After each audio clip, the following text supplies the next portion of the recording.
at work. Are you working at the moment? No, I'm not applying now. Did you used to?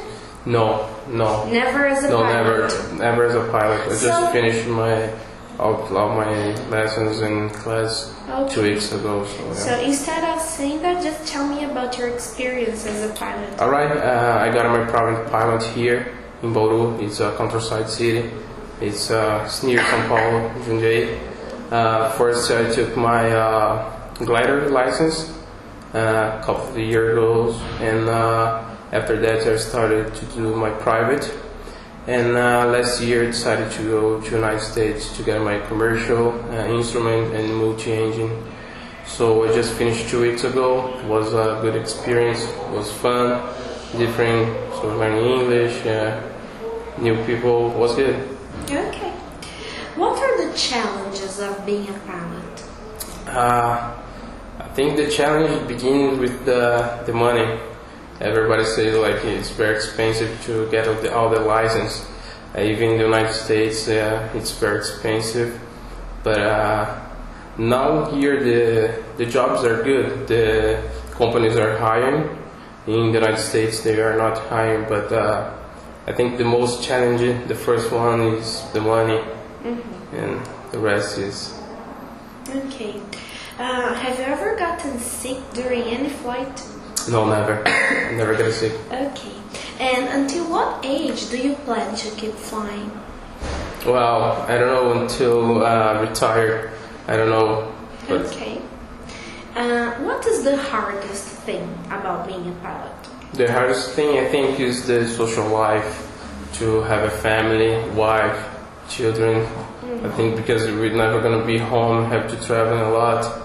So I think that's the most difficult part. Would you encourage your son or daughter to become a pilot? Yeah, for sure. Why? Well, because it's a fun job. It's like there's a problem that I said, but it's fun and it's a beautiful job. It's nice, yeah. Which is the most beautiful airport you've been to? In JFK, New York, yeah. Wow, it's huge, so it's amazing. You have to take like bus, train, like subways, to go to the other gate. So it's huge, yeah. It's amazing, yeah. So yeah, it's beautiful. Tell me about your first solo flight. My first solo flight was 2 years ago. Was a glider when I was taking my gliding license. Well, it was amazing. It was terrifying, but at the beginning, just at the beginning. After it took off, it was like fun. So we relaxed, and I enjoyed the flight. It was perfect. How was the landing? The landing was good. It was good. I think it was the perfect landing in my life. Solo, yeah. What about the weather? The weather that day was perfect. Really? Yeah, it was glider, so it had to be like a good weather to fly. It was warm and everything. I see. Yeah. What are the good and bad things about being a pilot? The good and the bad things? Well, like I said, the good, like the job's fun. You're gonna be like flying all around the country or the world, and the bad is like you're never gonna be home. That I said for you, and you have to be like trying to find another jobs because sometimes companies just like go bring troops in. You have to find another job. So I think the bad thing is you're never gonna be like just in one place. Sometimes you have to go to another companies, another countries. So you have to move up with your family, but at the same time it's bad, but it's good. Like, yeah, you have to look to the bright side. Fine. So now, Marcelo, we're moving to the second part of the test, okay? All right. In this part, you will listen to a speech from the recorder involving two different situations. When it finishes, I want you to report what you understood. All right. Okay? Remember that you can listen to each extract twice. Twice, all right. Okay? So you can adjust the headset. All right. May I go to the first one? Yes. Let's go.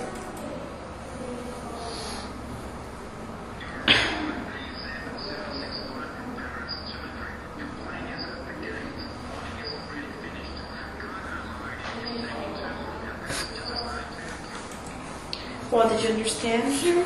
I understood that they are just boarding the passengers. The plane is still in the gauge, so you are a little bit delayed. So the passengers start to complain about it, the delay.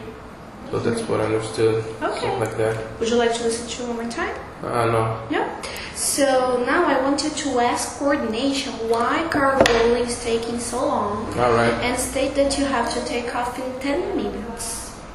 So can you repeat the question? I want you to ask coordination why cargo loading is taking so long and state that you need to take off in 10 minutes. Alright, alright.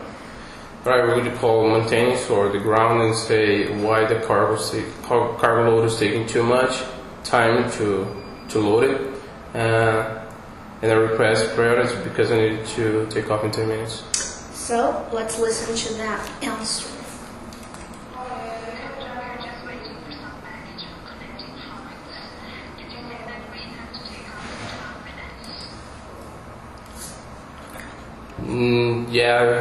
I asked why it's taking too much time.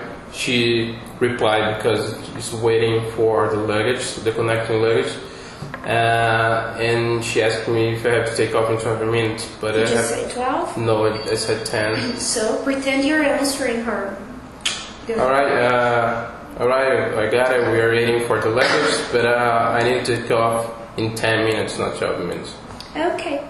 So now we're moving to the second situation. Okay? Alright. May I? Yep.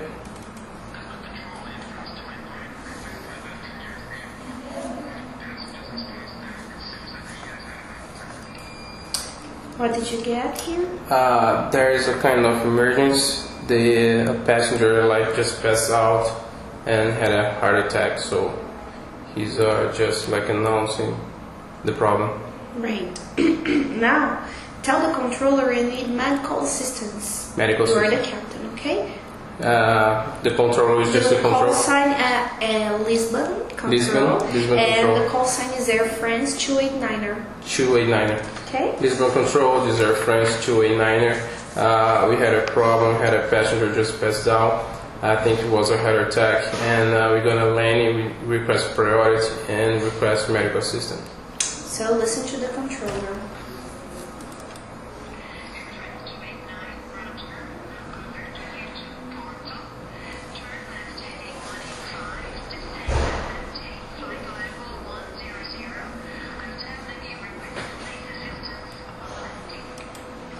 What did you understand? She's giving vectors to Porto. Porto's a fix.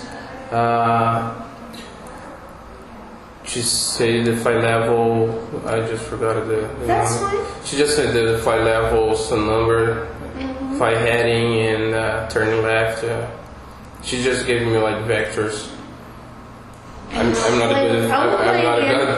good with numbers. Okay. Don't worry about the numbers, okay? All right.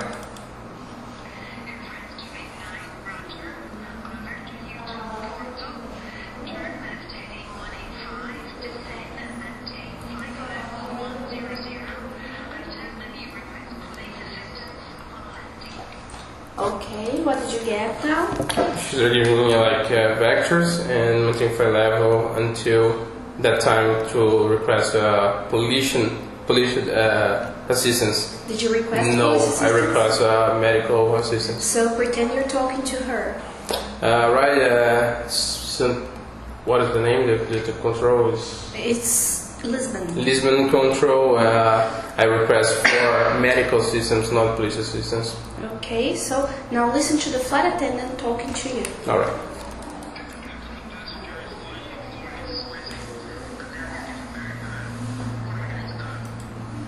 What did you understand? The passenger is laid down on the floor. He's very pale, and he asked me what I have to do now. Tell him what to do. I don't know, just imagination, no problem. I don't know, just take care of him, just untie his clothes and make everybody calm. We are doing everything to land as soon as possible. Okay, good. So now we're moving to the third part of the test. Okay. All right. In this part, you will listen to two different conversations, but this time I can play the CD only once. All right. Then you tell me what you understood, and I'll ask you some questions related to that. All right. Can we go? Yeah, sure.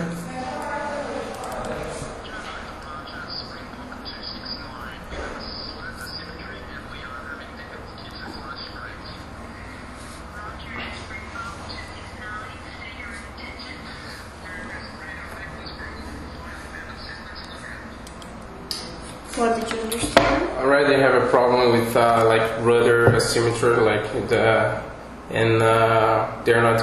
they cannot fly like straight level or straight flight. So they are just requesting. So the controller requests what was the limitation. So it's like just to land, and they request assistance on the ground. Right. What could the causes of a slight asymmetry be? Like a hydraulic problem, electrical problem. Mm-hmm. So I think that's it. Mm-hmm. Just one side is open, other not. So. Do you know what the procedures are when you have this problem? No, I never flew like a plane with that. But problem's gonna be like just close. Try to fly like engine failure. You're gonna try to fly just like with the rudder, just from one side to compensate it, the symmetrical thrust or the symmetrical for the sled. So yeah, I think it's gonna be the same, but I don't know exactly. Right. Is it a serious situation? Yeah, I think so. It's a serious situation. Why? Well, we could I don't know, we could just crash and go to the ground because it's a serious situation. We're breaking out like the aerodynamics of the airplane with one open, other not. So yeah, it's a dangerous situation. Okay. I'll play the second one, okay? Alright.